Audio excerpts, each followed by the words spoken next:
It's a cool day, and I'm pumped to get started because first open practice with the fans, and so to see this connection, fan base, and this team, and how important that is. So to have this kind of turnout, what we're expecting on day one of an open practice, I think that's really cool and appreciative. So let's get the whole thing rocking. So glad to open up to you guys and get going.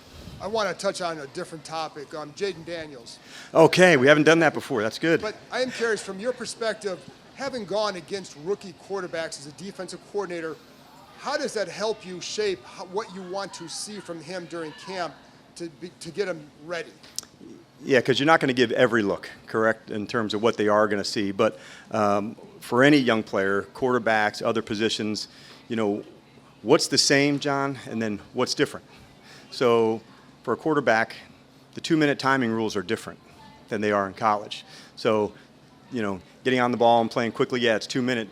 It's the same, but different. And so those are the examples of things, of timing rules and field locations that are different. As far as a defensive coordinator goes, matchups and where it is as opposed to moving quickly in college, sometimes you don't get into those, but knowing your own team, your own strengths and matchups, that's something that quarterbacks in the NFL start that trajectory quickly. And how can you help him get there? Well, I think, one, the system can too, to make sure, what's the read, what's the look, to find it, and then non-scripted plays after we get through installs, those help, where there's not an alert or something coming from the coach, but just truly non-scripted sessions, which we'll have quite a few of those as well. Hey, Dan, you've talked obviously a lot about wanting to find what these guys can do beyond their sort of stated position with Sanders still. What have you kind of seen with him so far, and how do you kind of think he might be able to fit in ways maybe you didn't think before? Yeah, we still are exploring some more of that. What I have seen is excellent ability to stay connected man-to-man. He's a very good communicator, very intentional about that. We've put him back some on the return because he has excellent ball skills, so punt returning and kick returning. And so I just want to keep exploring that and then make sure we're never adding so much that it takes away from learning, at his primary position. But that'll include the special teams portion on the return side for sure. So that would be one bend that, added value that he could do. There are some coaches who get squeamish about putting, regular starters on special teams, on returns. You've had several guys, notable players back there. Does that bother you to have starters out there, or do you go hey, if you can make the plays? Yeah, I think the value is there to say if you can add value to what we're doing and make explosive plays and do things, and I think you'll also see that with kickoff, Ben, that it's going to be a little bit different because it's not the same distance that guys used to run. So we have to change our thinking a little bit on that specific play because as far away as you and I are, that kind of speed and space, the guys who can make plays in those 5-yard blocks and windows, there's a lot to find out about that. And guys who can win in those circumstances, I think could end up changing field position quite a bit. You mentioned the fan day a little bit. Is there a palpable difference in energy at all? I mean, I know you guys play. Okay, all right. There is, Chicken. I honestly, I felt it, early this morning driving in and seeing people, parking up on the grass to get here early. And it's such a cool reminder to know, this historic fan base here and knowing, finally, a real part of that. And so to see that, it definitely brought up a good feeling of, what is next here. As far as the energy that happens, it's good because what you want at practice is really getting ready to practice performing. And so the more people, energy, crowd noise, of things that can go with that, that's all part of performing. And so it's a fun part of having that experience. And how much of bringing a guy like Austin Eckler or Bobby Wagner in, we know they can perform, but how much of that thought process was these guys can also teach? Yes, and I think sometimes the example is just by being them, not having to do something extra. But Austin's process that he goes through, remarkable. Same with Zach, same with Wags. So seeing that, you don't have to even bring someone along. It's just the essence of who they are and what they do. So I can remind them when we first signed them, hey, you're not brought in here to coach, you're brought in here to play and do things and leading in your own way. Early on, leading I thought, was mostly about me and how I lead. And then as you get a little more chrome, you realize leading is about bringing out the leaders in others. And so when you have a chance to do that, I think that's really important. We'll know more about the offensive, defensive lines when the guys get in pads, but particular to Dante Fowler, why did you want to bring a guy like him in, or why did you want to bring him here? I think just having the speed and the pass rush ability off the edge. I don't think you've ever heard a coach say, boy, we don't have enough pass rushers. And so I've got a long history with Dante. I know what he's capable of. And so he was somebody I thought would add real value, especially in the chances, third downs and 2 minutes, where he can really put that part of his game on display. Hey, Coach, when it comes to Luke McCaffrey, what have you been seeing from him thus far? And I know we've talked a lot about those veterans that are kind of taking young guys under their wings. Guys specifically, I'm assuming like a Terry, Jahan. What have you seen from the vets, too? Yeah, and Terry just, I'd said this the other day, just there's so much about him of what does a pro look like. You know, when he steps into that arena, it is all business all the time. And so Luke has a lot of those traits. So to see what it can look like from a professional at the same position to go, it's excellent. I also love seeing the connection with him and Bobby, you know, because Bobby Ingram, if you were playing receiver, he's somebody you'd want to develop underneath. He's seen it, he's coached it, he knows what it looks like. He can see it from the lens of the helmet. And so that's a rare person that can do that. So, yeah, I'm encouraged by what we've seen. Came in with high expectations about the competitor, but the ability to learn and apply it has been excellent too. Just to follow up about McCaffrey, given that he's only played the position for a couple years, where's his skill set at? Is it still fairly green in your opinion, or is it more refined than you expected? I would say it's more refined than I expected. That's a great question because I'd say, you know, his work ethic is higher than most. And so I'm sure at Rice, that transition, he applied it at a very high level. You can see he's curious about learning and finding new ways to do things. Perhaps playing quarterback, you know, had an impact on that in terms of concepts and depth and the importance of that. But the individual skill part, he's really coming on. So I would say it's further than I thought it would be, but I'm not surprised based on his makeup. So I would say, you know, it's definitely going to be going up, you know, the more he's here, but he was further along than I had anticipated. And Nick Allegretti, what did you see in him that you wanted to bring him in football-wise, but Yep. in his time here, what has he done also for just the locker room? Yeah, what I had known there was some leadership there with him, and so for guys like he and Tyler Biadasz, sometimes their leadership, it's not suppressed because that's not the right word, but they might be in a O-line room or others that already had somebody that was established as a leader. In other words, like Tyler's time in Dallas had Tyron Smith and Zach there, so it wasn't like, hey guys, this is how we're going to do things.